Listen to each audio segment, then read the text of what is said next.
And what a dummy!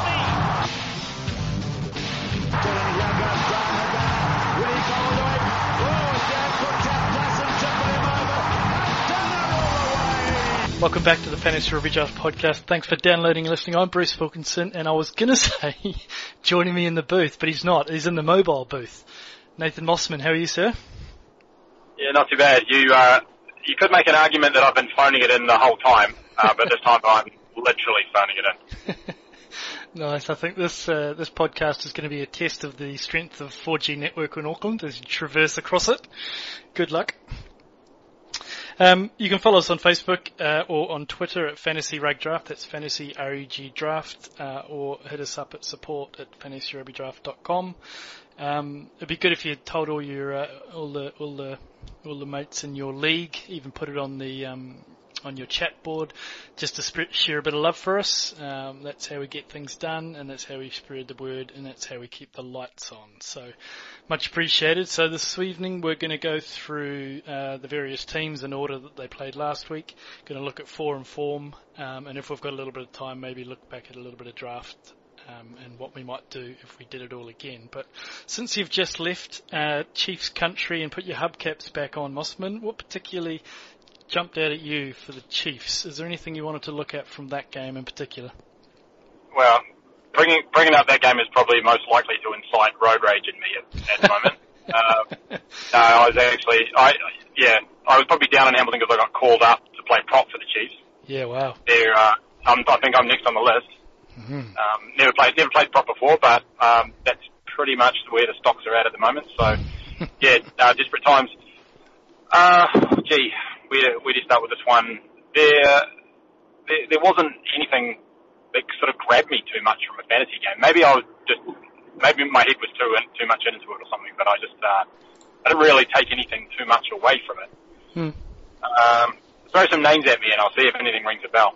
Well, no, I think you're spot on. I haven't got a hell of a lot written down here, not necessarily from the game itself. I mean, obviously Charlie Nato I think looked good. If that's against the Hurricanes, I think there'll be a lot more points to come for him and better performances, but he still put up like 20 odd or so. So I think those signs were good. The only things I was going to mention was around DMAC and potentially around when he may have that All Black rest, which is in May, but not necessarily for now, and you're not trading him, and you're not going to be able to get him, so there's not really much use apart from you might just want to have a look when I think it's somewhere in the middle of May when they're on tour, and the Sharks, they have that one match that he's got to be back for an All Black camp, and then there's another one somewhere to be fitted in as well. But that's all I was really going to say about that. The other element, I guess, is maybe trying to figure out where the back three might lie once Stevenson and Pulu are back. And Stevenson this week, it's probably a game too early, but it was the early expectation of the weeks that he was out. So they did say week 10 was, if it was recovered well, that he would be back. And the same thing with Pulu. I think he initially said there was going to be out for a while, but they've kind of ratcheted that back a little bit as well. And it sounds like he's a chance this week. My inclination is to think that Wainui will keep the spot for now, just because I think he's been pretty good. I agree. The thing I don't know is that when Pulu was in, I'm not sure if Wainui was injured for those games, or if it was just a rotation thing, so it's a little bit hard to say, but it was me, I'd keep Wainui in there. I just sort of feel that he's done enough to kind of earn it. Yep, I agree, and I did wonder whether if Stevenson comes back, that maybe we look at a scenario where Ngatai might come into 12, and Johnny Faiuli kind of drops out of or certainly at least the starting lineup. Not too sure. He does actually quite like Faiuli though. He seems to keep selecting him in there and not really going with the Anton Leonard-Brown in there and Nankovic at 13. So I guess we'll see. But yeah, the only other thing I was going to say around the Chiefs is that they have a good set of matchups.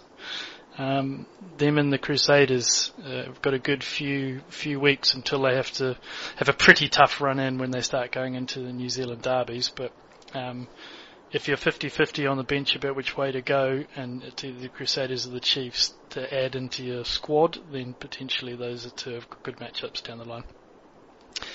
An even more difficult question, to be honest, is the Hurricanes back three. I mean, it's not a mess. It's a really good problem to have. But you've got Wes Huson, Lamb, Milner Scudder's supposed to be back this week. Asso, Proctor, who's the best centre in New Zealand, I read, and Julian Severe as well. Actually, I wanted to pick up on that Julian Severe bit. So, do you remember when you said, and you pointed out in that article that Chris Boyd talked about how if they don't train on Monday, they're not considered for the weekend? Do you remember that? So, I wondered if that actually had nothing to do with the Barretts, per se. I wondered if that actually had to do with he wanted to kind of treat Julian Severe kind of delicately, I guess. I wonder if it was more to do with, nothing to do with them, and it was all to do with the fact that I've got to manage Julian Severe now, who I want to bench. He didn't turn up on Monday. I'm going to manufacture that he doesn't play on Monday. I wondered if it might be that. But back to the original question. If Proctor is assumed to be 13, is Arso the most likely player to drop out of Lamb, NMS, Huson, Arso, Severe? Based on form, I guess, yes. You can't bench Lamb at the moment, can not you? that you can really say too much about form. No, 100% no way. He's in a whole different conversation now. So really, and obviously Miller's going to, we have to see what happens when he comes back. But, I think, Arso's been probably, the most underwhelming, so. Yeah, I agree. It's going to be really interesting this week, because they do have an opportunity against, sorry, not this week, next week, because it's the bye this week, next week with the Sunwolves, so there may be options where they have rested a few players for that match as well. So I guess we'll see. I guess there may be a chance, we're saying a lot of maybes here, but if indeed Laumapi does need to be rested in in 2 weeks, that maybe it goes to an Arso Proctor midfielder, just to kind of out there as well. Anything from the Hurricanes you want to talk about? Any players that you wanted to run through? Well, I don't know if you noticed, but Proctor getting a haircut seemed to make him indistinguishable from Laumapi commentators. So you wouldn't actually know what was on the field, because every time he touched the ball, they called Laumapi's name. So I don't know. It may be something that they can get away with the resting of Laumapi just by resting Proctor. Yeah, that's right. I did notice that. That was a tough day. Literally at the end of the game, I was thinking, is Proctor playing in this game?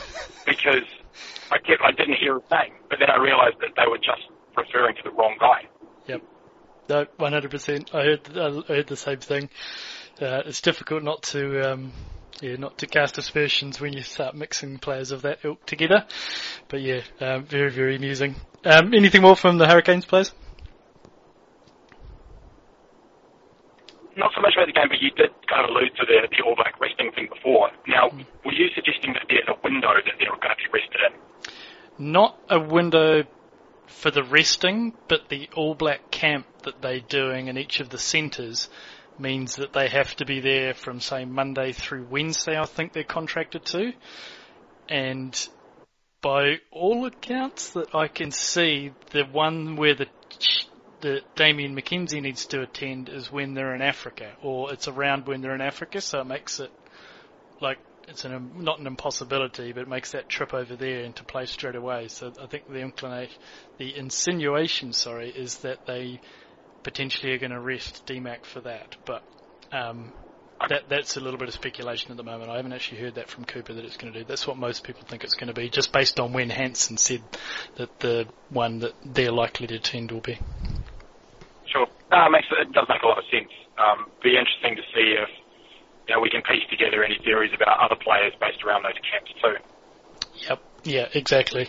So there's two separate things at play, I think, as well. So there's this resting period, which I think we had a little bit more information that injuries do count as resting, which is nice. It helps for players like Geordie Barrett and Ryan Crotty, for instance, who have had injuries. But then there's also these camps where ordinarily I think they can get away. So I think when the Crusaders and the Highlanders played each other, they had like a camp for the 3 days leading up to it. So because they were at home, it made it really easy for them just to attend as well. So separate to the rest of these camps that kind of causes a bit of disruption as well. So if you do have All Blacks, just kind of dig out a little bit when those, I can't remember who wrote the article actually. It was someone, it might have been Paul Cully, which is one of the Chiefs beat writers. He's very good at actually outlining and watching practices is a bit of a bugbear.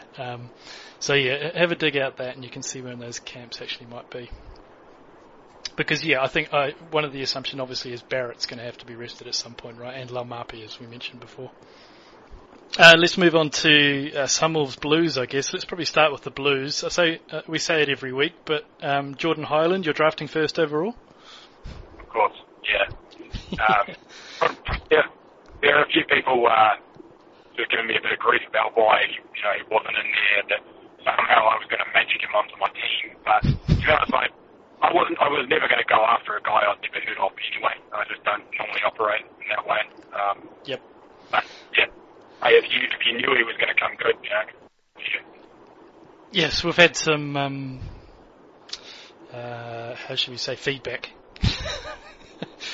That people's matchups were cost by not having Jordan Hyland in the player hub. So just to reiterate, we don't add players midweek, even though that you didn't ask for it 2 weeks ago when he was predicted to start in the Oracle. But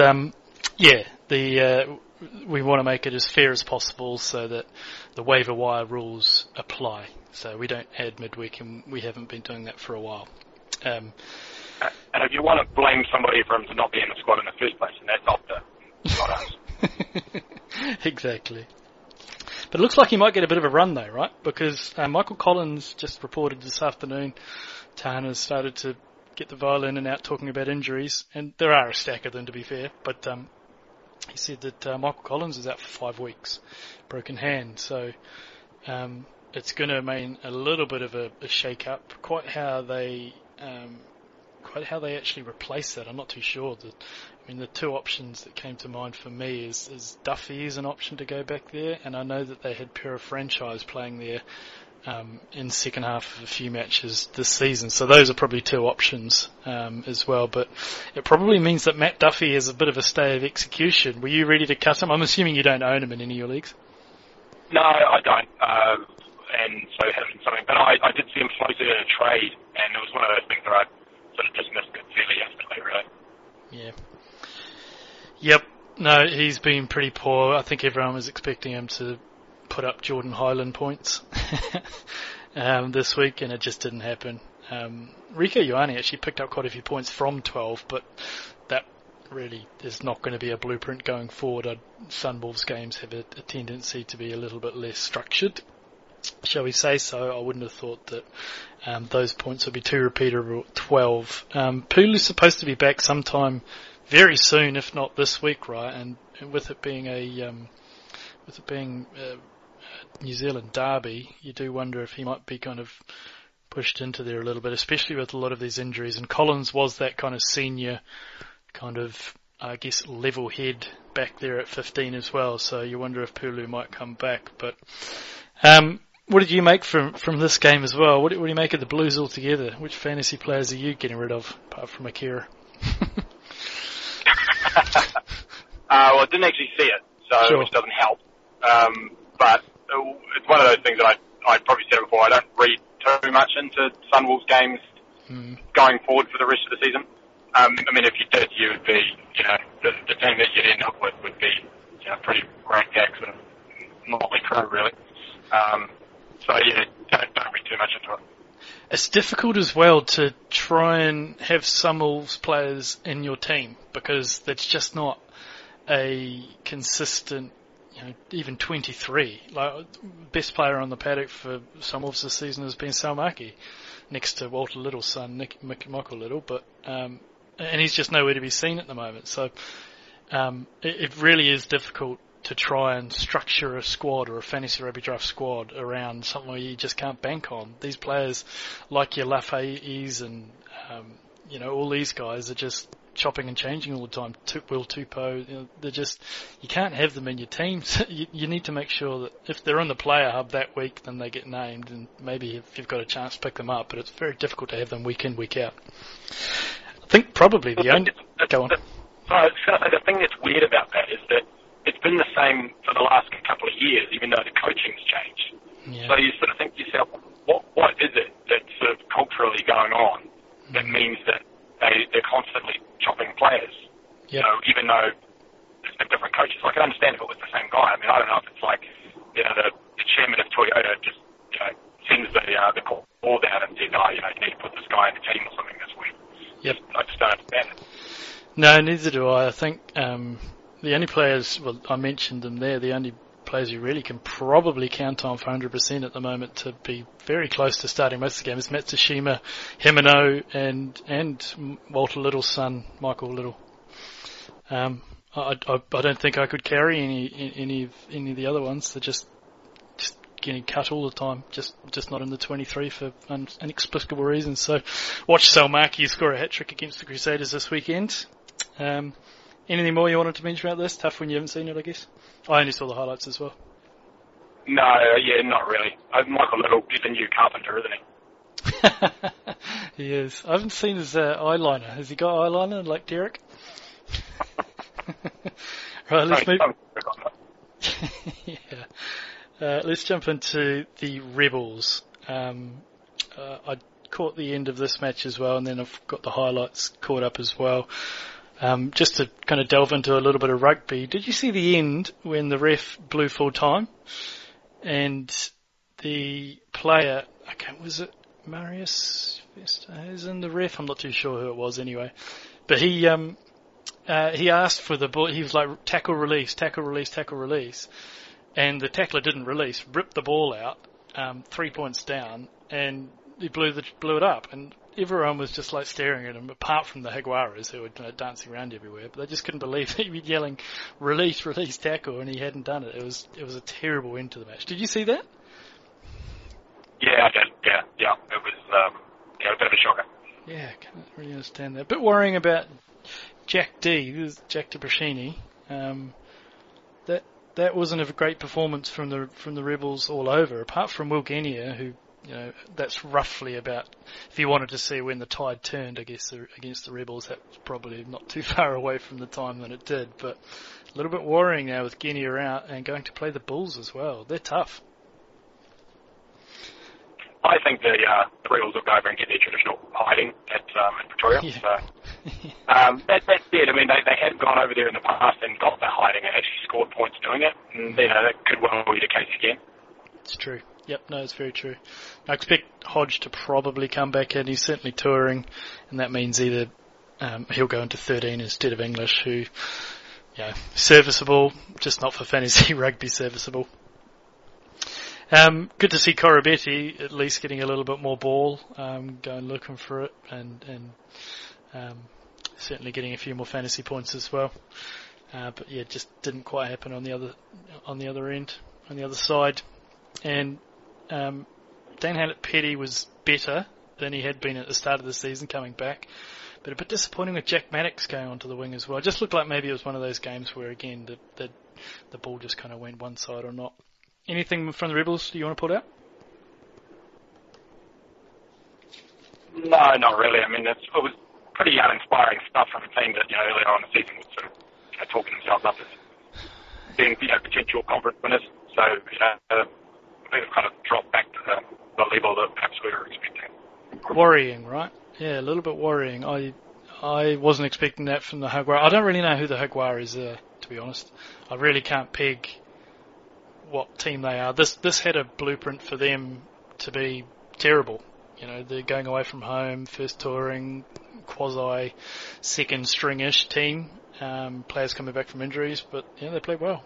And on that point, so your boy Moyano just putting it in, looked really good. Yeah, he's an interesting sort of character because he's very different from a lot of modern day wingers. He's not a big dude. But he's shifty. Yeah, it's uncanny, right? He's a stepper, and he just seems to be able to beat players. He got, I think maybe 3 defenders beaten in that one try where they all cannoned together. But no, it's a good performance. He does pop up as well. Not doing the Dylan Lades pillars, but certainly on the edge of the rucks, and he's there to take a pass from Landaho or someone really close in there. So yeah, I really like that. I also think that you could probably get Moyano in a trade because he's just not a name. I think now that he's back, and he was one of the, I think we had him in the top 10, top 15 outside backs at the start of the season, and that was factoring in the injury. His average points per game is really, really strong. So I think there's a chance for you to actually, because I suspect he'll be starting for most of the games now. I don't think they'll go back to Delgu on the right or Deli on the right. I guess they could if they're going to be resting, but I'll be prepared to kind of trade for Moyano. Yeah, I mean, he was sort of, I guess I was, because I hadn't seen multiple sort of seasons of it from him, I was sort of slightly concerned coming in that maybe there was a little bit of smoke and mirrors last season, but maybe a one-step wonder. But when they sort of, I wouldn't say rushed him back into the team, but they certainly made sure they got him in as early as they could, sort of suggests they've got a lot of faith in him, which kind of gives me, faith that he's going to get those selections, because it was looking quite crowded at one point. I mean, Tuchlet didn't even start in this game, and you get Cancelare and Delgi. So, but I feel a bit more confident now that he's going to start week in, week out. Yep. No, I concur. I think Brumbies this weekend, and it's the 6 o'clock, the famed 6 o'clock on Sunday night game in New Zealand. So, 4 o'clock in the afternoon. So that is going to be a pain in the ass for team sheets on Friday evening when you're setting it, because they may be, well, they're allowed to be as late as they can. It's pretty close to Gameweek clock. To be fair, the Jaguares have been doing a little bit earlier this season, which is helpful. But yeah, something to be aware of. Buffeli didn't actually go well at 15, so something to shelve for next time he's put in that position. Tuchlet scored quite well off the bench, so I think they might go back to that against the Brumbies. Well, let's move on to that game actually. Highlanders. I didn't have a hell of a lot to talk about with the Highlanders. Sapuangi yellow, but fairly amusing conversation he had with the ref on the way out, referencing a law that's been in for the last 10 years. So apart from that, I didn't really have too much from the Highlanders. People a little bit disappointed from Rob Thompson. He got a cut on his head, but I don't think that'll mean that Faddis comes in. I think that's just meaning to be taped up. What about yourself? Anything from the Highlanders that you took away? I didn't see this one, so I watched the highlights. Yep. But just sort of scanning through the points, nothing really jumped out as being particularly interesting. No, and I wondered, this was Shannon Frizzell's first kind of coming-ish, out-ish game, and he ran those lines that Elliot Dixon and Liam Squire did as well, and he looked pretty destructive. So I guess if you've got that spare bench spot to be able to grab him and see if this actually turns into something a bit more consistent. So Dixon was on the bench and Frizzell still started. This was promising from him. But yeah, so probably the only other thing that I sort of picked out was, you were pretty worried about Ben Smith a couple of weeks ago. Do you feel any differently now after what you've seen?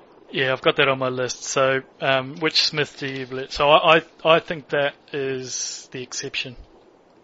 I think the performances up to this point, and I'll see if I can bring those up actually, but they've been single digits for, 4 or 5 games at home as well.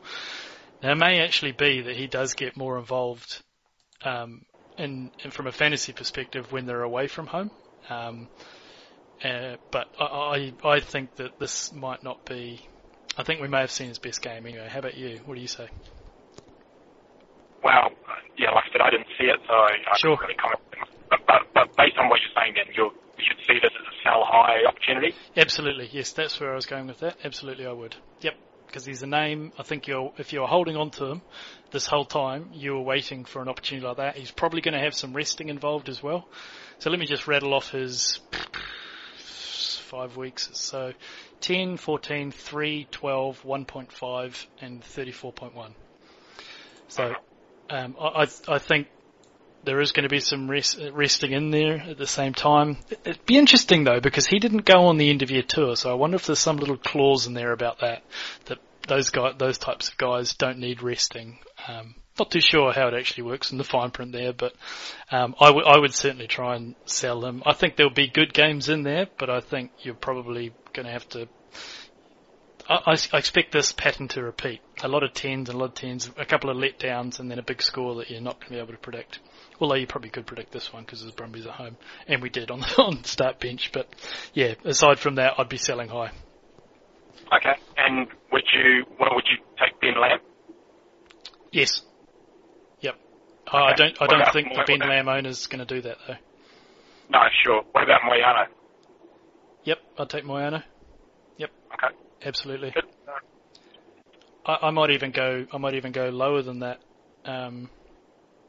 Quite where, I'm not too sure, but where would you put George Bridge? I'd definitely go George Bridge above Ben Smith, yeah. And Lamb? Yes, yep. No, all those guys. Really? Yeah. Interesting. Very interesting. Okay. No, fair.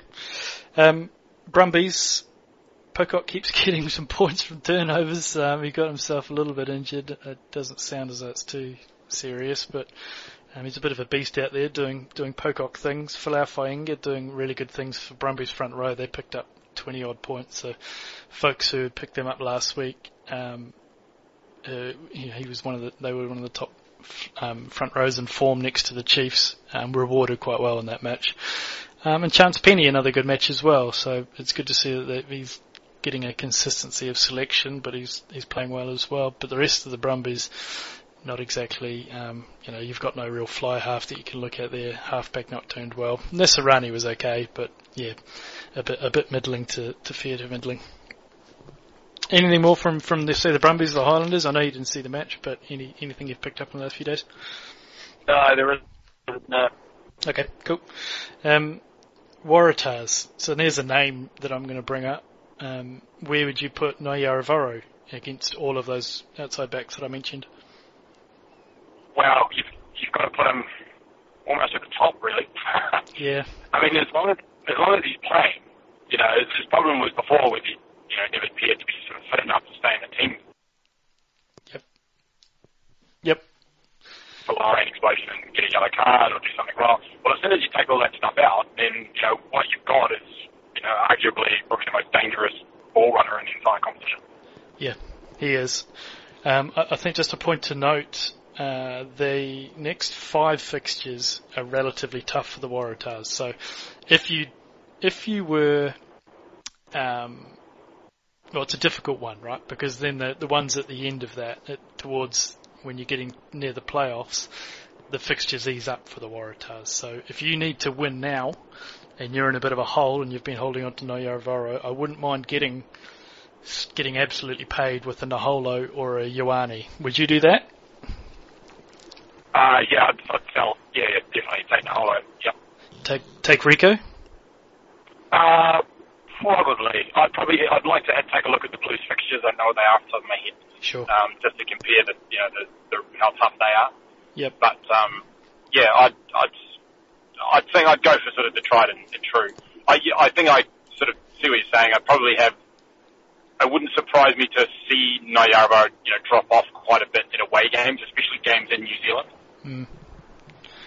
Yeah, I think that you're going to get this is the peak of his kind of tradability, and I wondered if you could get a Rico and a Naholo in that kind of ilk at the moment. I'm not too sure. I mean, it's tough to trade him away though. He's just a wrecking ball at the moment. What about? I'm not even sure. Is Israel Folau still playing rugby? I haven't seen much of him. He's been quite quiet. Well, there we go. That sounds like he just must have just gone through Newmarket.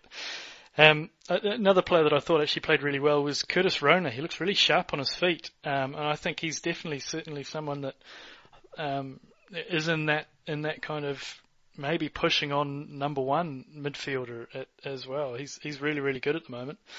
Gordon just keeps on scoring those tries in the fat man track, and It's at this point that we lost Mossman, so I'll finish it up for him. Just finishing off the Waratahs, so we had discussed Mossman and I separately around those fixtures.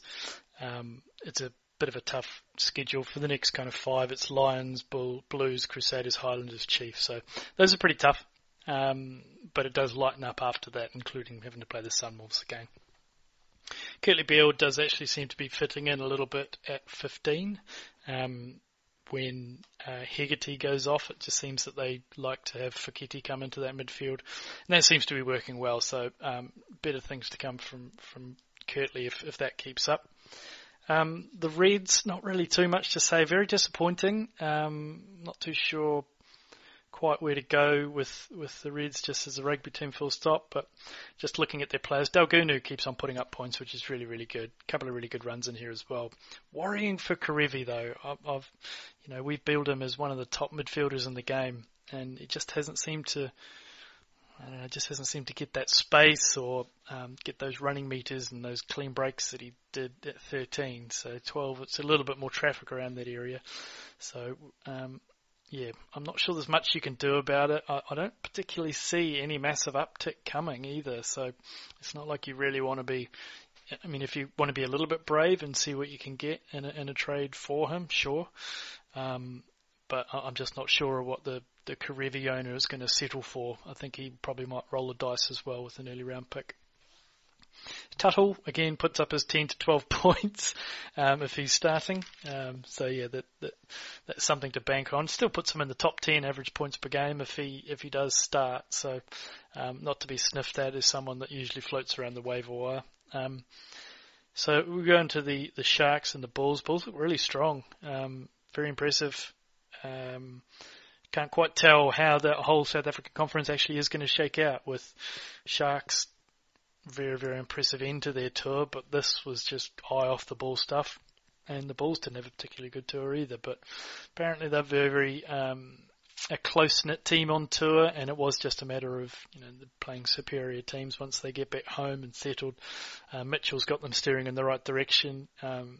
Really good to see Hillant back. Didn't pick up the meters, but good to see him getting involved. And he looks a bit sparkier, and he's beating people with pace, so,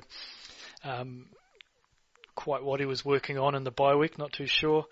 But the Bulls front row this weekend against the Rebels probably isn't a bad shout either. They'll be floating around on waiver wires. The Rebels have conceded a few like that, and it looked even against the Jaguares, who weren't notoriously good at this season.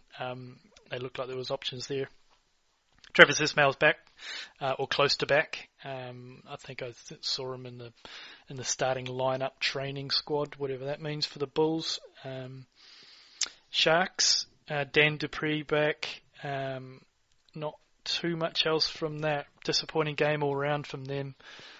Maybe this is a bit of a catalyst for Mapimpi to kind of force his way back in, but no one really covered themselves in glory from the Sharks. And let's just kind of quickly touch on the teams that were also on bye week. So the Crusaders, there'll be a lot of people looking towards the waiver wire with the Crusaders this week because of the Sunwolves. And I just don't know what team they're going to put out. Whether this All Black rest thing has any implications for players like Havili or not too sure. But I did mention that Dag does see himself as a right winger, but I think he certainly is the backup fullback. So if Havili is rested or shifted potentially elsewhere into the back line, that Dag will go to 15. I say elsewhere if Havili goes into 12, because I hear Goodhugh's not back for another 2 or 3 weeks. And the same thing with Richie Mwanga is 1 to 2 weeks away still. So see how that pans out. What they're going to do with the outside backs is a bit of a question mark. I do see Bateman probably coming in again. Whether they do try and be a little bit sneaky and get Matalei and Tamanavalu in the same lineup, I'm not too sure. But if it's one or the other, I thought they might actually lean with Matalei. I'm not sure it's got too much of a factor, but Seta Tamanavalu is off contract and going to the north in the off season, so whether that plays into Scott Robertson's thinking, I'm not too sure, or Brad Moore's thinking at least. I guess Scott Robinson's got some other rumours that are linked with a certain job in the north that the NZRU associated with, a certain team in London. But yeah, quite how they roll out with those loose forwards of Bidwell, Curtis, Sanders and Samu. But I think it's worth having a shot on the waiver wire if they're sitting there in your player hub, just to add them on the chance they do actually play. Because, again, Sunwolves on tour, there should be points there.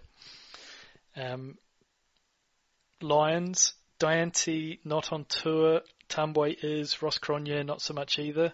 So we're probably going to see a very similar team to the one last week, apart from, and this is cross fingers, is Rohan Janse van Rensburg, I understand, is back, or at least is on tour.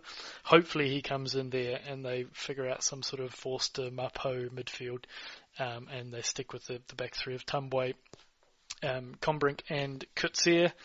And for the Stormers, the only real news that I saw was that Jean-Luc Duplessis is probably 1 week away. He was the starting 10 for them when he got injured. I'm just not sure you can go away from Damien Willemse now. But if you are carrying a second fly half, then it might just pay to get a little bit of insurance with Damien Willemse and get Jean-Luc Duplessis in there as well. I think JJ Engelbrecht might be not too far away either, so whether that's a factor on the wing, everyone seems to be fit now.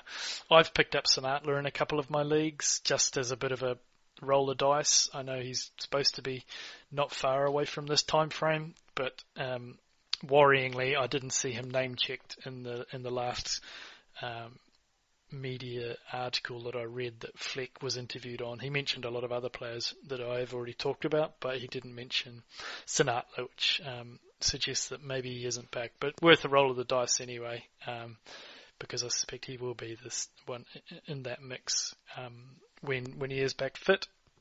Thanks for bearing with us. The sound quality wasn't great at times, but we wanted to put something out for you at least, so that you had something to work on this week. So good luck for game week 10. We are going to be doing our start bench still on Friday, 6:30 New Zealand time. So get your hashtag start bench questions through to us as early as you can. We'll put something up on Thursday evening New Zealand time so that you can post against that. But yeah, apart from that, good luck. I'm Bruce Wilkinson. He's Nathan Mossman. That's news to me. LG Repeater.